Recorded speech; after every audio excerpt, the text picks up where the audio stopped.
Hi, I'm Nisande. I just moved, so my last few videos have been of pretty poor audio quality. Today, however, I'm recording under a blanket, so we'll see if it's any better. In my last Rodize log, me and my friend Lena got our starters in Waterleaf Town. I chose Caracoil while Lena had picked Papana. In this video, I'll record what we find in Route 1 on our way to a Pokemon nursery where we can learn about Pokemon breeding. Let's get started. On our way out of town, we spotted the first Pokemon I want to document. I don't think it's native to Route 1, but who cares? It's Maracaracha, the trash roach Pokemon.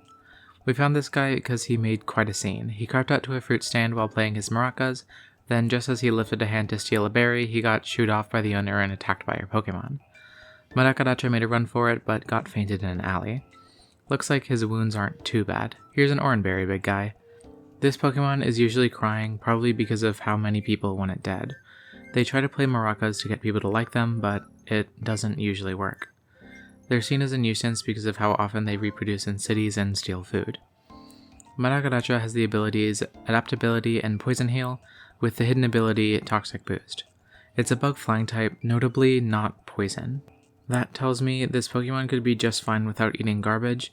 That's just what it does because there's not much else of an option most of the time. Lena says she's got a sweet spot for this poor guy, so she caught him in a Pokeball. Maracaracha didn't shake at all, so it was probably happy to be the first wild Pokemon to join her team. Currently, Maracaracha knows Tackle and Growl, but the Pokédex says it could learn Covet, Gust, Slack Off, Wing Attack, Work Up, Lunge, and even Hyper Voice in later levels. On screen is a fuller list of moves it can learn for those who are more competitively minded. Its stats and typing aren't ideal for competitive battling, but I know its abilities are good. I'd rather run something offensive with adaptability like Lunge and Dual Wing Beat with Swords Dance and Toxic, I don't know. Or maybe a more defensive set with Poison Heal like Lunge, Slack Off, Toxic, and you know what, let's not worry about competitive. Maracaracha will be a great addition to Lena's team, and maybe he'll even evolve or something. In the outskirts of town, I saw the next Pokemon I want to showcase. It's Caterpie, the worm Pokemon. It's feeding on rotten berries. Luckily, no Maracarachas have found that. Its ability is Gluttony, but that won't last long as it quickly evolves into Metapod, some of which have already pupated under the massive rot. Metapod is the Puparium Pokemon, with the ability Rough Skin. They're kind of vulnerable like this since they can't really move much, but their skin is so rough it's hard to crack the shell and eat them even if you think they're tasty. After enough time has passed, Metapod will evolve into Butterfree, the fruit fly Pokemon. There's one flying around here, but they're pretty strong, so I'd better move it. Butterfree is a bug psychic type, using the weird nubs it has instead of a second pair of wings for some kind of supernatural power. They have the ability Tangled Feet, meaning they get even faster than they already are when they're confused. With an ability patch, that'll become Speed Boost, which will make it the fastest Pokemon on the field within a turn or two of being in battle. Its special stats and speed are already much higher than Caracoil or Papana, making it pretty strong for newbie trainers like us. Butterfree's main move is Confusion, but it can learn Gust, Struggle Bug, and Poison Powder not too long after escaping the pupa. At super high levels it'll learn Quiver Dance, but by then it'll probably have trouble competing with other evolved Pokemon. Let's move on to Route 1 proper. This is Basacat, the orange cat Pokemon. There's quite a few in the shaded parts of the route. Legends say they all share one brain cell, but no one's ever found it yet. Basacat is a normal type with the abilities Unaware and Oblivious. With an ability patch, its ability becomes Inner Focus. While Basacat isn't always the brightest tool in the yard, or whatever the phrase is, Basacat is a very pleasant partner to have around. I heard it can evolve somehow if it finds that brain cell. My theory is that using an ability patch to give it Inner Focus might relate to its evolution, so I want to try that. After some trouble, I was able to weaken Basacat enough to catch it, and now it's on my team. Its only move is Amnesia. Seems like it'll learn Tackle soon, then Confusion. It also learns Rest, then Focus Energy, and that's it. It doesn't even learn any TMs. I really hope it'll evolve and learn a larger variety of moves, but I guess it doesn't really matter much since I'm not trying to be a strong battler or anything. From its stats, I can guess that Basacat might evolve into something with high special defense, and from its moves, maybe it'll become a Psychic type. Basacat enjoys damp, shady regions, which you can tell because it sits there with a blank look on its face. If it's somewhere uncomfortable, it'll slowly move away with a blank look on its face.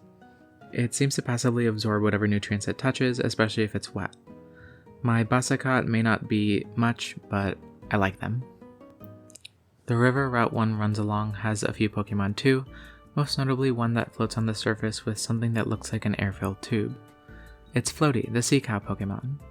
It's a water type with the abilities Thick Fat and Serene Grace, and also Sap Sipper if you give it an ability patch. It has high HP and its special stats are a bit better than physical, but it's really slow. Seems like anything could catch it as it slowly floats on the surface of the water looking for food, but I guess it's big enough that not much can eat it. Floatee has a very strong water pulse and can even use Aurora Beam, so it's not really completely defenseless. This Pokemon uses Stockpile and Swallow to heal after any injury. I see them playing with Buizel here, and I bet the Buizel would also help defend Floatee. I heard they're pretty rare outside this route, so I figure we should leave them alone. At the end of Route 1, there's a bridge over the river that leads to an intersection of routes where the Pokemon nursery is. There, we found a trainer with a Budew who was almost able to defeat both of Lena's Pokemon, but was knocked out last minute by a critical hit tackle from a Maracaracha. It makes sense since Budew is a fire type and both Lena's Pokemon are weak to its Incinerate. Budew is a grass fire type with the abilities Natural Cure, Flame Body, and hidden ability Leaf Guard. The trainer with the Budew I scanned seemed pretty proud to have a hidden ability Budew bred from his sister's Roserade, but I'm not really sure why he prefers Budew being able to heal their status condition in harsh sunlight, rather than by switching out or being able to burn opponents when they make contact. I guess rare abilities are pretty cool even if they're not the best. Budew's special attack stat is pretty high, but the rest of its stats are more fitting of a baby Pokemon.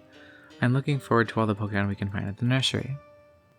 Before this video meets its end, I want to mention this technical machine, or TM for short, the trainer gave us. It's TM20, which teaches Rage to a Pokemon that can learn it. He told us it was totally useless before storming off. In Rodize, because of taxes imposed by a larger government, it's too expensive for technical machine companies to ship their stuff and expect to get a profit. So the only TMs we have here are old ones from decades ago. People complain that a lot of them are repetitive and /or kinda useless like TM20 here, but at least we have Thunderbolt and Ice Beam. Still, it's more popular to teach your Pokemon moves by the 18 type-based tutors around the region, or better yet, Pokemon breeding. TMs don't necessarily cost money, though a good one like Fire Blast definitely will, and TMs break, while tutors can cost quite a bit but are as reusable as you have the wallet for, and breeding is free but kind of work intensive. Hidden machines, or HMs for short, are another form of move learning that are necessary to get around in Rodize. Certain techniques allow many HMs and some TMs to be a little different than in most regions, listed here along with every HM, TM, and move tutor move for any nerds watching.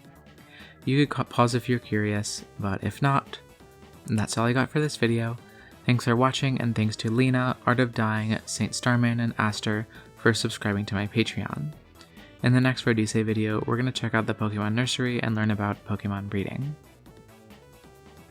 Bye!